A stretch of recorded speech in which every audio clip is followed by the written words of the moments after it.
നമ്മുടെ വീട്ടിൽ എപ്പോഴും ഉണ്ടാവുന്ന രണ്ട് ഐറ്റംസ് ആണ് റവ അതുപോലെ തന്നെ പാലിലെ. ഇന്ന് നമ്മളിവിടെ ചെയ്തെടുക്കുന്നത് ഈ റവയും പാലും വെച്ചിട്ടുള്ള ഒരു വിഭവമാണ്. വളരെ എളുപ്പത്തിൽ ചെയ്തെടുക്കാൻ പറ്റിയൊരു ഐറ്റം കൂടെയാണ്. അപ്പൊ എങ്ങനെയാണ് ചെയ്തെടുക്കുന്നത് നോക്കാം. ഇതിന് വേണ്ടിയിട്ട് നമുക്ക് ആദ്യം റവയൊന്ന് നല്ല പോലെ വറുത്തെടുക്കേണ്ടതുണ്ട്. അപ്പൊ അതിനു വേണ്ടി 2 ടീസ്പൂൺ നെയ്യാണ് കേട്ടോ ഞാൻ എടുത്തേക്കുന്നത്. ഇതിലേക്ക് 1/2 കപ്പ് റവയാണ് എടുത്തേക്കുന്നത്. ഈ റവ നല്ല പോലെ നമ്മളൊന്ന് വറുത്തെടുക്കണം, കരിയരുതെന്ന് മാത്രം. എന്നാലും നല്ല പോലെ വറവ് ആവുകയും വേണം. ആ രീതിക്ക് വേണം റവ നമ്മൾ വറുത്തെടുക്കാനായിട്ട്. ഇപ്പൊ ഇത് റവ ആയിട്ടുണ്ട്. ഇനി നമുക്ക് ഇതിലേക്ക് നല്ല ചൂടുള്ള പാലാണ് കേട്ടോ ഒഴിച്ചു കൊടുത്തേക്കുന്നത്. നമ്മൾ ഇത് ഉണ്ടാക്കുന്നതിന്റെ മുൻപ് തന്നെ പാലൊന്ന് ചൂടാക്കി വെക്കുക, എന്നിട്ട് അടച്ചു വെച്ചാൽ മതി. എന്നാൽ പിന്നെ ആ ചൂട് പോവാണ്ട് തന്നെ നിന്നോളൂ. ഞാനിവിടെ പാല് എടുത്തേക്കുന്നത് 1/4 കപ്പാണ് കേട്ടോ. അത് നമ്മൾ ഇതിലേക്ക് ഒഴിച്ചു കൊടുക്കുക. അതിന്റെ കൂടെ തന്നെ 1 ടേബിൾ സ്പൂൺ പഞ്ചസാരയും ഒരു 2 പിഞ്ച് ഉപ്പും കൂടെ ഇതിലേക്ക് ചേർത്ത് കൊടുക്കണം കേട്ടോ.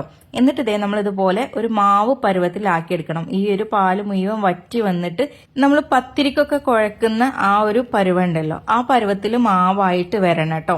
അപ്പൊ ദേ ഇത് റെഡി ആയിട്ടുണ്ട്.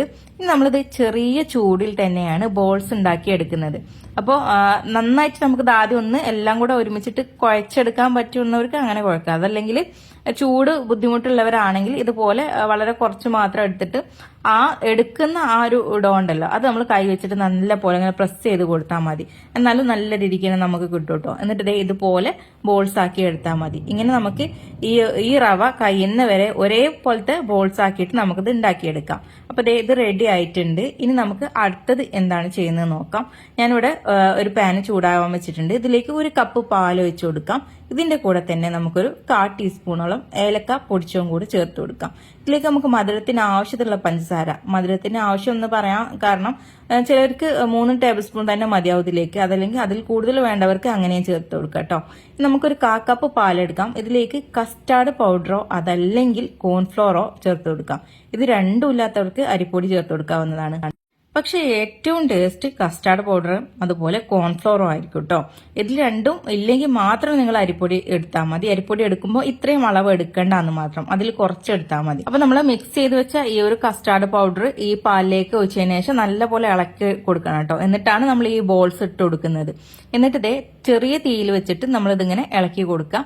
ഈ ബോൾ പൊട്ടാതെ ഇരിക്കാനായിട്ട് പ്രത്യേകം ശ്രദ്ധിക്കണം. അങ്ങനെ പെട്ടെന്നൊന്നും പൊട്ടില്ല. ഈ ഒരു റവയുടെ ബോൾ ഉണ്ടല്ലോ, അത് ഈ പാലിൽ കുറച്ചു നേരം ഒന്ന് വെന്ത് കിട്ടണം. എന്നാലാണ് അതിന്റെ ഉള്ളിലേക്ക് ഒന്ന് പിടിക്കുള്ളൂ. ആ രീതിക്ക് വേണം ഇത് വേവിച്ചെടുക്കാനായിട്ട്. എന്നാൽ ഇത് പൊട്ടുകയും ചെയ്യരുത് കേട്ടോ.